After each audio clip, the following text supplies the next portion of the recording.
study it. Thank you. With these words, I would like to conclude my speech. Sir. Thank you. Thank you. माननीय श्री आदित्य प्रसाद जी, माननीय श्री आदित्य प्रसाद जी, बहुत बहुत धन्यवाद। विषय पर बोलेंगे आप, कम से कम विषय पर। आदरणीय सभापति महोदय, मैं आपको धन्यवाद देना चाहता हूं कि जम्मू कश्मीर स्थानीय निकाय कानून संशोधन विधेयक 2024 पर बोलने का अवसर प्रदान किया है।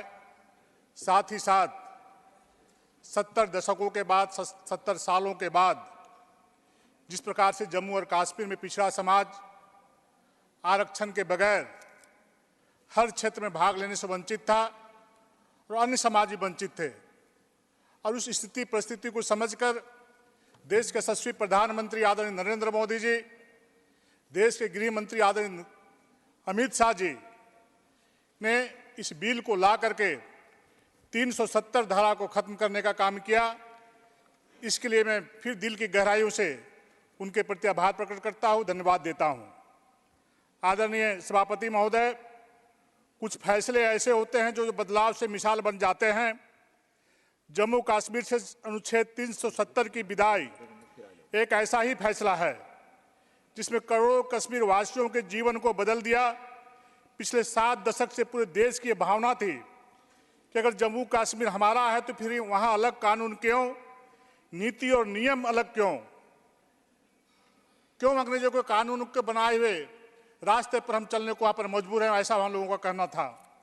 ऐसे ही सवाल न जाने हमारे मन में कितने थे। फिर आया एक निर्णायक कदम जब हमारे देश के यशस्वी प्रधानमंत्री नरेंद्र मोदी जी की अगुवाई में अनुच्छेद 370 की धारा को हटाने का काम किया गया। सभापति महोदय, जिस प्रकार से जम्मू और कश्मीर विकास से कोसों दूर था, वहाँ के लोग दिनों दिन पिछड़ते चले जा रहे थे, विकास की किरण वहाँ पहुँच नहीं रही थी। मैं उदाहरण के तौर पर कुछ बातें कहना चाहता हूँ कि जिस प्रकार से जम्मू और कश्मीर में जब से 370 की धारा समाप्त की गई है, सिर्फ 2019 से वर्ष 2024 के बीच में वहाँ 5300 करोड़ रुपए खर्च हुए हैं। पिछले 5 सालों में वहाँ 58 प्रोजेक्ट्स लागू किए गए हैं, जिनमें से 32 प्रोजेक्ट्स का काम अब तक पूरा हो चुका है। आज जम्मू कश्मीर में चिनाब ब्रिज दुनिया का सबसे ऊंचा रेलवे ब्रिज बनकर तैयार हो गया है। जम्मू कश्मीर में पिछले 5 साल में 170 नए ब्रिज बनाने का काम किया गया है। माननीय सभापति महोदय, देश के हर कोने कोने से देश के हर वर्ग के लोग को, गांव, गरीब, किसान, महिला, पिछड़ा, अनुसूचित जाति, जनजाति, साथ ही अन्य समाज को एक साथ एक धागे में पिरोने का काम किया है और सबका साथ, सबका विकास, सबका विश्वास, सबका प्रयास के भाव से इस मूल मंत्र से भारत को ऊंचाई पर ले जाने का काम आदरणीय प्रधानमंत्री जी के नेतृत्व में चल रहा है। अध्यक्ष महोदय, सभापति महोदय, इस विधेयक में वर्तमान में जम्मू और कश्मीर में पंचायत और नगर पालिकाओं में अन्य पिछड़ा वर्ग जो शोषित वंचित रहने का काम किया, उस क्षेत्र में उनके लिए सीटों के आरक्षण का कोई प्रावधान नहीं था। आखिर पिछड़ा समाज का क्या गलती थी कि 70 वर्षों तक कई पीढ़ियां चली गई, कई युग बीत गए, लेकिन उनको आरक्षण से वंचित करने का क्या कारण था, कांग्रेस को बतलाना चाहिए। हमारी सरकार जिस प्रकार से हर वर्गों को उनका अधिकार देने का काम किया है, आजादी के 75 वर्ष बाद पहली बार जम्मू कश्मीर में पिछड़ा वर्ग के नागरिकों को न्याय सुनिश्चित होगा। सभापति महोदय, वर्षों के बाद जम्मू कश्मीर स्थानीय लोगों को, वहां के स्थानीय लोगों को अपना अधिकार इस बिल के पास होने से मिलेगा। अध्यक्ष महोदय, आखिर वहां के पिछड़ा समाज के लोगों की क्या गलती थी, क्या दोष था, क्या पाप किया था कि नौकरियों से मिलने वाला आरक्षण से 70 वर्षों तक वंचित करने का काम कांग्रेस के लोगों ने किया। ये अहंकारी सरकार जी से कि ये 3 बिल हैं, इन बिलों पर हम लोग बोले, हम जम्मू कश्मीर या आर्टिकल 370 जो सेटल्ड हो चुका है उस पर डिस्कस नहीं कर रहे। प्लीज, कई पीढ़ियां चली गई, कई युग बीत गए सभापति महोदय, लेकिन वहां के लोग, वहां के पिछड़ा वर्ग नौकरियों से वंचित रहने का काम किया, उनको आरक्षण का फायदा नहीं देने का काम किया, नहीं मिला। एक तरफ देश के यशस्वी प्रधानमंत्री आदरणीय नरेंद्र मोदी जी सबका साथ, सबका विकास के भाव से सभी समाज को आगे बढ़ा रहे हैं और निरंतर सेवा करने का कार्य कर रहे हैं।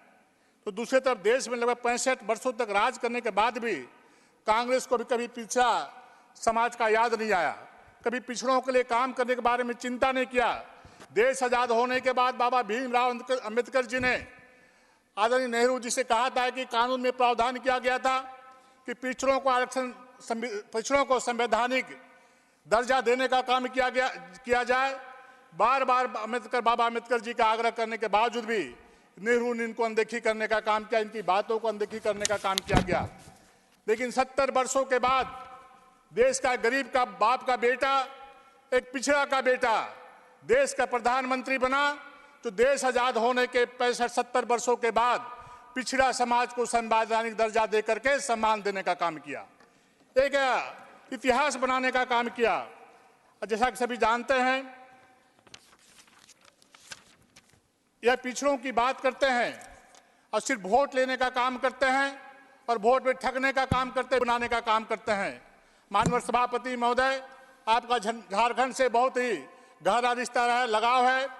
ठीक जम्मू कश्मीर की तरह झारखंड की सरकार जो कांग्रेस के समर्थन से वहां पर चल रही है, जब 2019 से पहले वहां पर पंचायत का चुनाव हुआ था, नगर निकाय का चुनाव हुआ था, जम्मू कश्मीर चुनाव, तो वहां पर वही बता रहा हूं सर, किस प्रकार से पिछड़ों का आरक्षण को वहां पर भी लूटने का काम कांग्रेस के समर्थन से वहां की सरकार ने किया है। 2019 से पहले पंचायत के चुनाव में, नगर निकाय के चुनाव में वहां पर पिछड़ों को आरक्षण देने का काम पंचायत के चुनाव में भी किया गया, नगर निकाय के चुनाव में भी किया गया। all of you have लेकिन 2019 के बाद जब झारखंड में पंचायत के चुनाव हुए, तो वहां के पिछड़े समाज को पंचायत के चुनाव से आरक्षण से वंचित करने का काम किया गया, माननीय सभापति महोदय। और ठीक उसी प्रकार इनका मनोबल इतना ऊंचा है कि नगर निकाय का चुनाव का जब वहां पर घोषणा हुआ, वहां भी पिछड़ा के समाज को आरक्षण से वंचित करने का काम किया। पिछड़ा समाज के लोग न्यायालय गए, न्यायालय ने हस्तक्षेप करके वहां पर चुनाव को रोकने का काम किया और 15 दिन पर न्यायालय ने निर्णय सुनाया है कि 3 सप्ताह के अंदर आप चुनाव को तिथि तय करें और जो संविधान सम्मत है उसका निर्णय को मानते हुए पिछड़ों को आरक्षण देने के बाद ही वहां पर चुनाव कराने का काम करें। इस प्रकार से कांग्रेस का स्वभाव है, कांग्रेस का आदत है, जब जब वो सत्ता में आती है, जब जब वो सरकार में आती है, जिस प्रकार से जम्मू एंड कश्मीर में पिछड़ों को सताने का काम किया, दबाने का काम किया, पिछड़ों को विकास से दूर रखने का काम किया।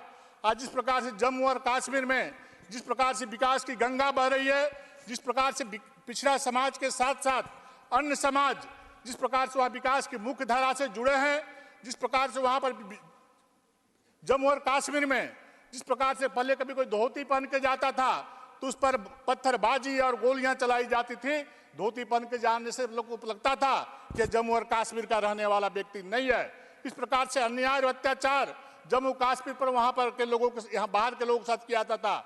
उस प्रकार से पिछड़ों के साथ बार बार प्रताड़ित और प्रताड़ना दी जाती थी और आरक्षण से वंचित करने का काम कांग्रेस पार्टी ने किया है। जिस प्रकार से अंग्रेज चले गए, अंग्रेज के कानून के बताए हुए रास्ते पर लगातार जम्मू और कश्मीर में वहां पर कांग्रेस ने शासन किया। लेकिन आज सौभाग्य है कि भारत के देश के यशस्वी प्रधानमंत्री जी के नेतृत्व में वहां के पिछड़ा समाज को एक संवैधानिक अधिकार देने का काम किया है और जो वंचित बचे हुए, तो जो बहुत बड़ी आबादी पिछड़ों का जम्मू और कश्मीर में सबसे बड़ी आबादी है, उस पिछड़ा समाज को अधिकार देने का काम किया है। आज के दिन में पुनः देश के यशस्वी प्रधानमंत्री जी आदरणीय नरेंद्र मोदी जी, अमित शाह जी को बधाई देते हुए, आभार प्रकट करते हुए अपनी वाणी को विराम देता हूं। बहुत बहुत धन्यवाद। बहुत धन्यवाद। माननीय श्री नीरज डांगे जी। बहुत बहुत धन्यवाद उपसभापति महोदय।